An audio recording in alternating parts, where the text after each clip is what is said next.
Hello anglers, this is Anglers 48 and welcome to the Anglers 48 show. Thank you for joining us. On this show we're going to be talking about my last fishing trip, the one that I took to the north side. I'm going to be talking about yesterday's fishing trip that I took to the south side, and some fish etiquette, and if time permits, maybe a little bit of the Dallas Cowboys, right, and their situation. So once again, thank you for tuning in. About 2 weeks ago, Tony and we decided to go fishing, right? And it wasn't a typical fishing trip. We wanted to go after the Cowboys game. And we were looking at taking off at midnight, but we decided to take off as soon as the game ended. We hadn't slept. We were all upset, so we went to Port Mansfield. We got together. We talked a little bit when we got over there. It was very difficult to catch any bait. I didn't have any left over from my previous visits. So it was a challenge to catch bait. I was casting the net. I wasn't catching anything. So Tony, he was able to bring some from home from several weeks back, and he was able to give me a few pieces. And it's a good thing that it wasn't biting, that the cats weren't very active, or else because that was about 5 hours of darkness that I was out there, and that bait could have finished very quickly. Then what else do I do? So I didn't go. I didn't take the kayak. I went on my wife's car, and I had very little bait. And once again, we haven't done too many night fishing trips. So I like to go several hours before sunrise and see what happens. And the last few trips, I haven't had my rods, start working. Sometimes, not like on this past trip that I was on the north side, I was getting rained on. They didn't call for rain, but we had that drizzle, that ugly drizzle. One of the good things is I went prepared this time around. I wore my wind and rain jacket, my wind and rain pants.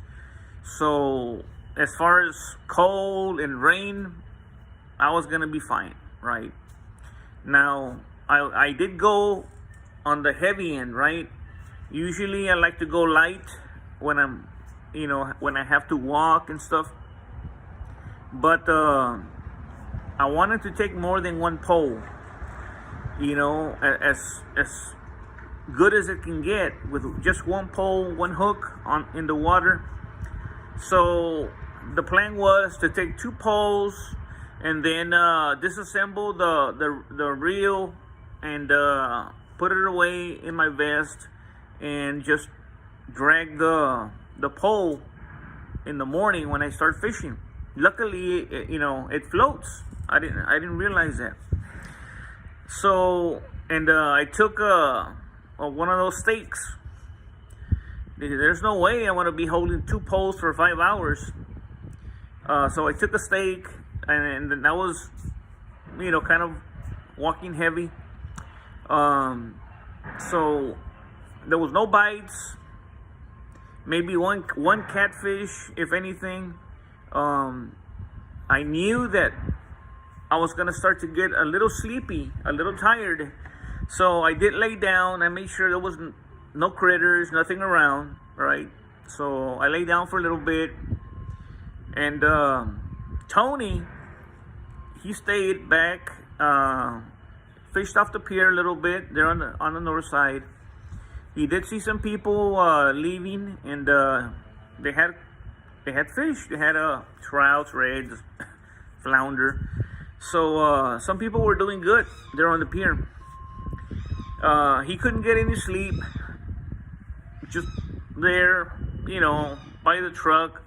And as the sun was barely kind of peeking, I mean, it's still dark, right? I could still see but my camera wasn't capturing the true story, right?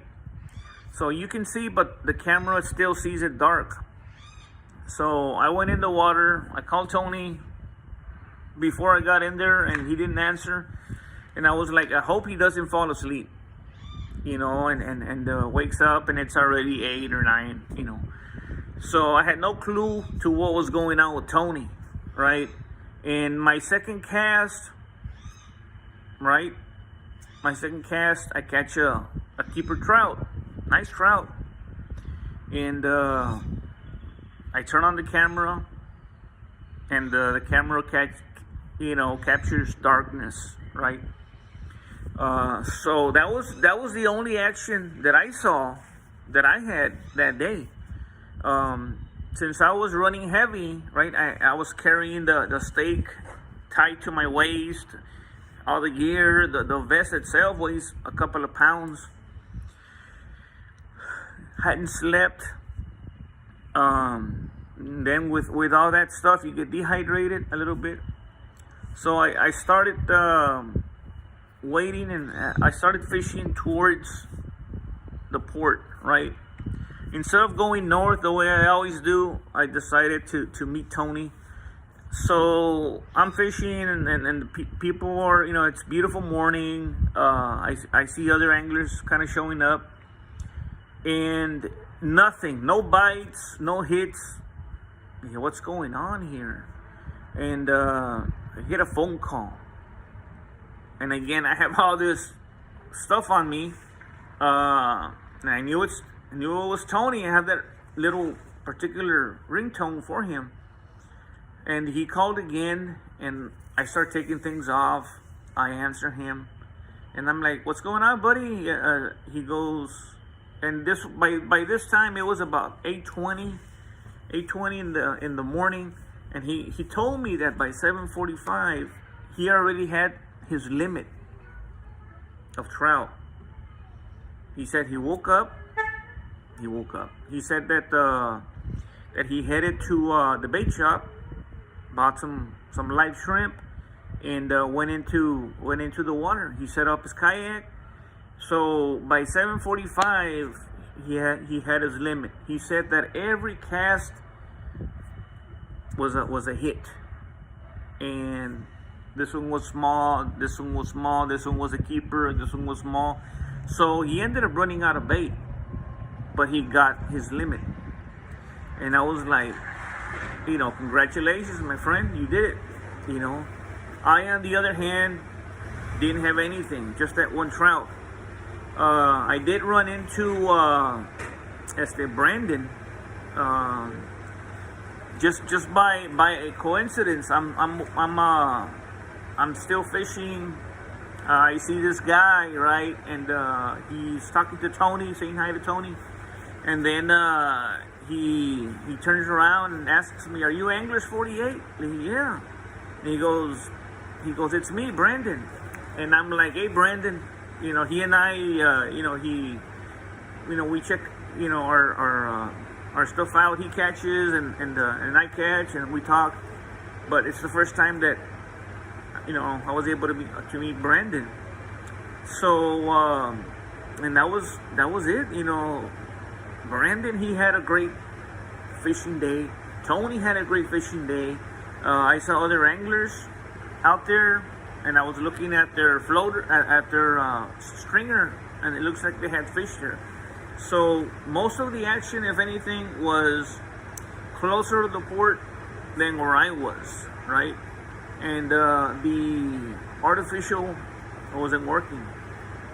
Tony says that the key was the live shrimp. Now, on this fishing trip that I went to yesterday, Sunday, I was itching to go. I went live on Saturday, talked about what I have been doing. I did quite a lot of things on Saturday. Tidied up the garage a little bit, got my gear ready, and it was not going to be any kayak, it was not going to be any Tony. And I wanted to fish the south side this time, because it was going to be the winds from the north. So the south side, it's hit or miss, mostly miss. I usually reserve those spots for when the weather is bad, when we have a cold front, and the water conditions were pretty good. I was very surprised. I got there maybe about 4:30. I caught a couple of finger mullet. Mullet was good. Didn't use it. I ended up wanting to use it towards the end of the fishing trip, but I met these two anglers. They had been camping out there on the south side, and after my fishing trip, they were still there, and I don't believe they caught anything. Maybe a couple of undersized trout, but once again, it was cold. And I had all my gear, and I was still feeling cold. But what really worked is I put on the beanie. Once I put that beanie on, I was good. I wasn't wearing my weight suit. I don't have a reliable weight suit. I have one, and I'll use it as some type of emergency. But water does seep into it, and that's added weight that I'm carrying. So I didn't want to, I put my wind pants on under some shorts, and I went in there, and I wasn't cold. The water didn't feel cold, but from that time that I went in at sunrise, which was about maybe 7 a.m. to about 8:45. That's when the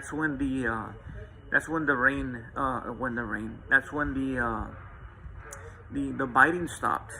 We started getting, a lot of chop. We started getting a lot of, gusty winds, and I still continued fishing from 8:30, the time that it stopped.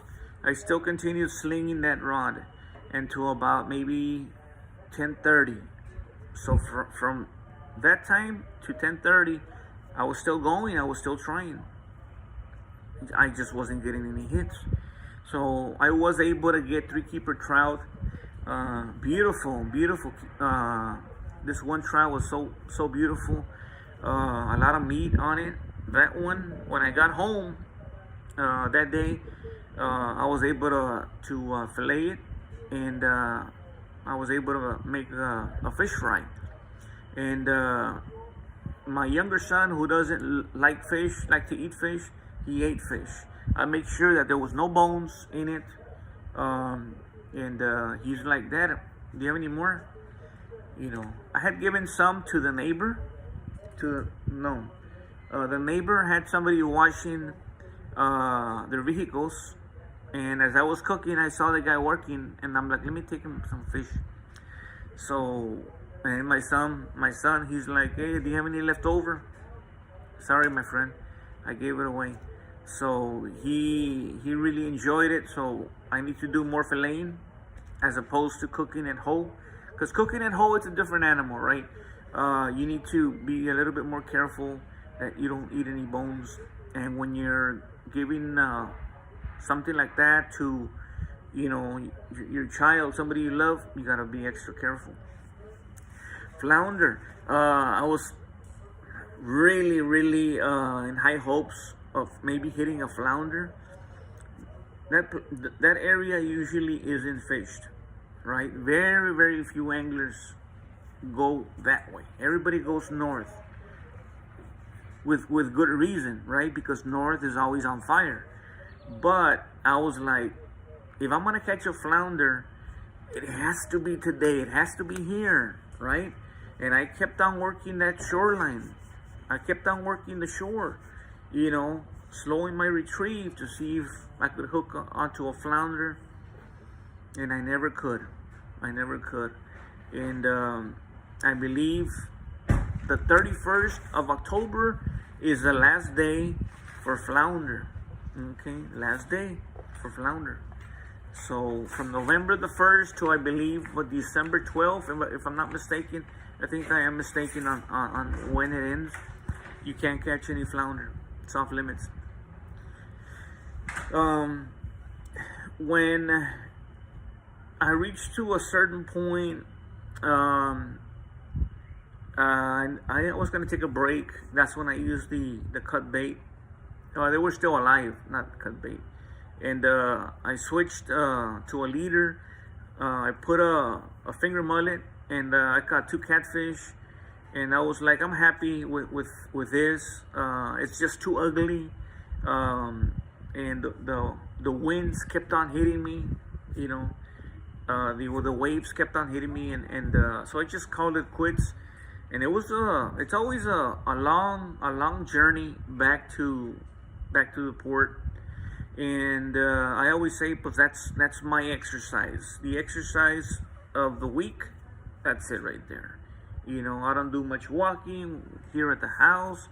I do some walking at work, but that exercise, I get it while I'm fishing. Now, fish etiquette, right? That's very important. One second.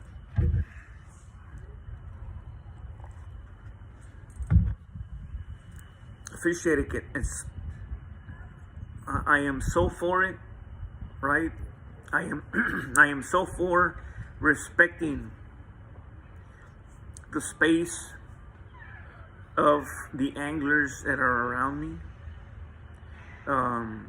Some anglers, they don't know exactly where they're going to be fishing. It's like if they're looking, let me see who's catching. Oh, let's fish over there. So they have the whole bay and they want to go and they want to fish right in front of you. Or they're fishing, or they get up to where you're at, and then they're doing the same thing you're doing behind you. So you feel pressured to hurry up, right? And then they cut in front, and now they slow down. So in situations like that, if I see that somebody already has a particular area and things of that nature, I won't even mess with even getting close to where they're at. And I hate cutting them off, right? And if I do, it's gonna have to be where I'm yards, many yards away from them, right? Because I used to believe that hey, we have to be quiet. We have to, it's already burned out where we're fishing. Look, somebody already fished here. Let's not try it here. The fish is gone. Not necessarily. I had a shrimp one day when I was on the phone with Tony. It was on the popping cork. It was on the water, in the water, right by my feet. And I caught a keeper red. I'm talking, I'm being loud. And this red is right here, right by my feet. The rods, the reel started zinging. It took off. Nice red. But the point is, when we're out there, we gotta have respect for the people that are around us. That's why when I go fishing, I try to go to an area that is away from where other anglers are. That way I can take my time and not be in anybody's way. And sometimes I've had where I don't have anglers fishing right by me, but then we have boaters coming, right? You're on a boat. Go further than I'm walking that way. The shoreline, right? I'm by the shoreline, and they bring their boat right to the shore. They see me walking, waiting. So sometimes when I'm on the kayak, I have to go around them. And sometimes they're doing the same thing I'm doing. I'm drifting. They begin drifting. That's not very nice. I had to go around two boaters about 2 months ago when I was fishing the north side, and I was very far away. Not many anglers make it that way, miles and miles away. These boaters, they could go anywhere, and what do? They start fishing in front of me. Now I would understand, yeah, you can fish in front of me, but make sure that you're drifting fairly quickly, because that's gonna slow me down, right? Everybody has their own pace, and then when you're walking, you walk out of the water and you want to go around them, but by then they see you and they go further, so you already wasted all that time. It gets frustrating, right? When things aren't, there was a time, and this we all see it, we all know. If I'm fishing and I'm fan casting the shoreline, and I see somebody that's on the shore and they're fishing from the shoreline, I am going to get out of the water, walk the shore, walk a good distance, and then continue fishing. I'm not gonna go in front of or through where that person is casting. It happened to me once where I was fishing, on the shore. I was on the shore and I cast it out, and these anglers, they were doing what I'm doing, right? They were waiting and moving, and they wanted to go through my line, and I had to address them. Some of them, they just stayed in that area and possibly they started fishing back. Some, they went around me.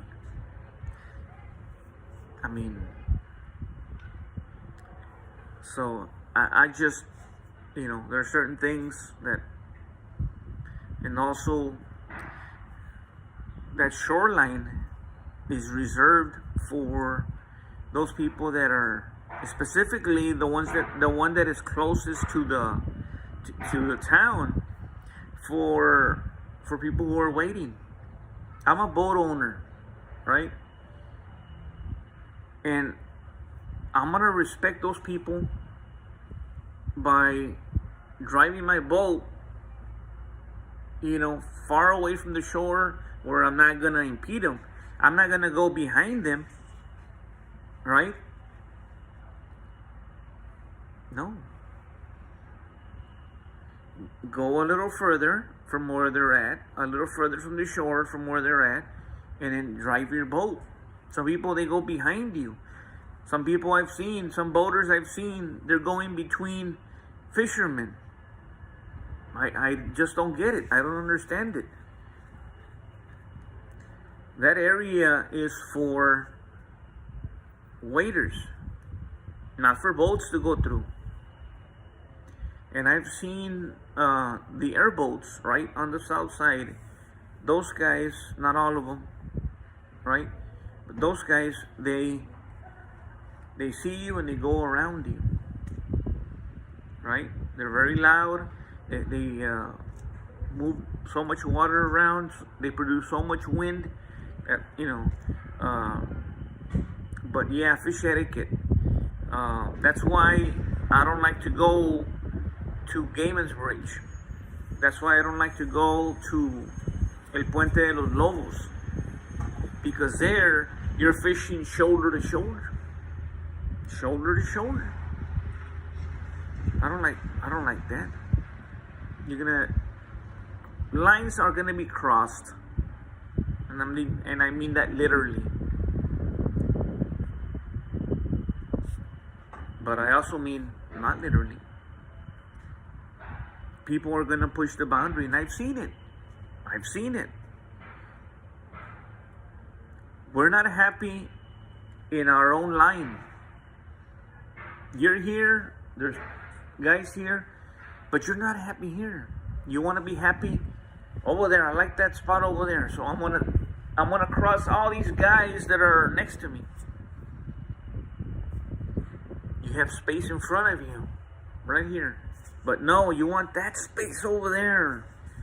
That space, and you're gonna bother and you're gonna interrupt the day of all the other anglers. I don't like that, I wish them well, but it's not the kind of fishing that I like. So yeah, fish etiquette. Gotta be mindful. They're there to have a good time, right? And if we're gonna fish the same bay, you gotta be able to respect, that you have somebody behind you who's doing the same thing you are doing. You have somebody in front of you that's also doing the same thing, and But yeah, I'll leave you with that, guys. If you haven't subscribed, please help anglers out. Hit the subscribe button. I'm trying to produce videos twice a week, sometimes just once. Things get in the way. Right now, I'm still working with Sunday's video. I haven't finished it yet, so I'm still working on that. I've been kind of wanting to get this out as well, So, but I'll leave you with that, guys.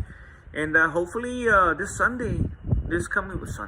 weekend, we can get some good weather. So I want to head out there, and they're talking about the bull run. And we want to be able to. I don't want them too big either, right? Because we want fish action, don't we? But you don't want where it bends, it broke your line.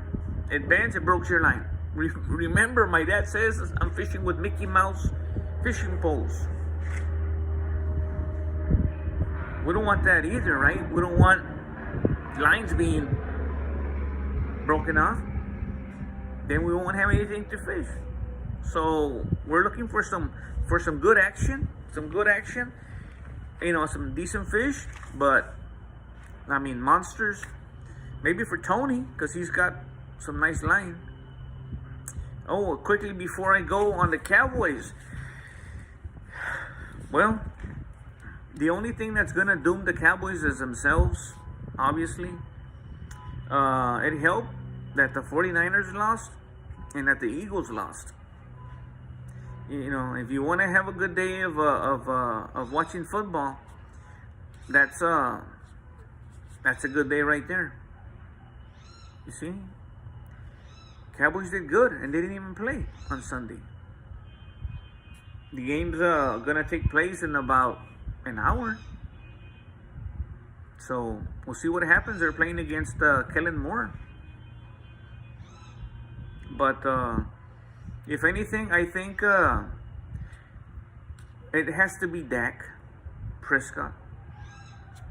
To me, I believe and problem is such a big word. It's such a big word, problem, that he's the problem. but it's a lot of quarterbacks. They have their sight like this. I think Dak has it like this. In big moments, he's like this right here. He's got open receivers, but he's already locked down to someone else. Lack of weapons, possibly. Tight end, no good tight end, dependable one. Possibly the play calling. Maybe McCarthy isn't getting those guys the best place possible to get open. They would say that Walsh would draw plays up. And he said, if you follow this play, that receiver will be open. And he was, just the way the play was drawn up. But, and then dinking and dunking, it's not going to work. So good luck to them. And if you guys go out on the water, be safe. That's the number one thing, safety. So what if we don't catch anything? So what? We go again with that itch. If you catch something and you made it out, nothing happened, everything was good, that's the icing on the cake, I guess. So much can happen when we're out there. So much. That's what my wife tells me. I don't know.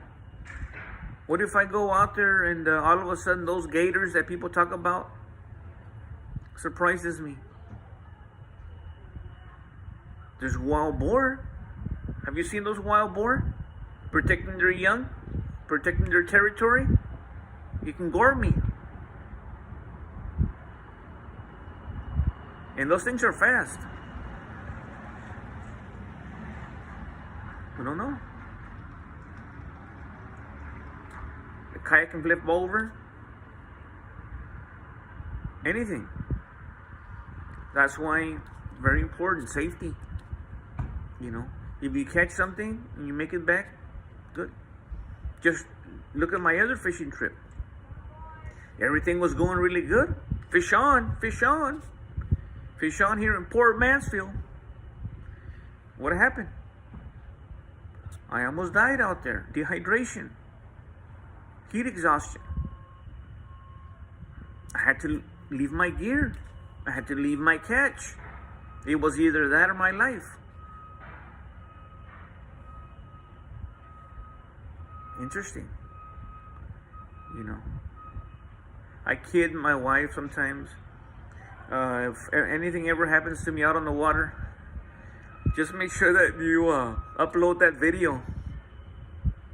You know, kind of little sarcasm, but you know, we have to laugh at ourselves even, you know, sometimes. But I'll leave you with that, guys. Thank you for tuning in. And if you see me out on the water, say hello. I'm usually the guy with the GoPro right here. I'm either toting the kayak around, or you see me at Arroyo, I'm gonna be on the tractor there. Say hi. Sometimes, like I said, I'm like Dak Prescott. Sometimes I'm in the water, you know, and I'm like this. We all are, sort of. You know, we're fine-tuned. We're looking for blow-ups that we don't turn around to say hello to, you know, to people that are fishing there around us. But yeah, I'll leave you with that, guys. Until next time, from Fort Texas, Anglers 48 in the Anglers 48 show, signing off.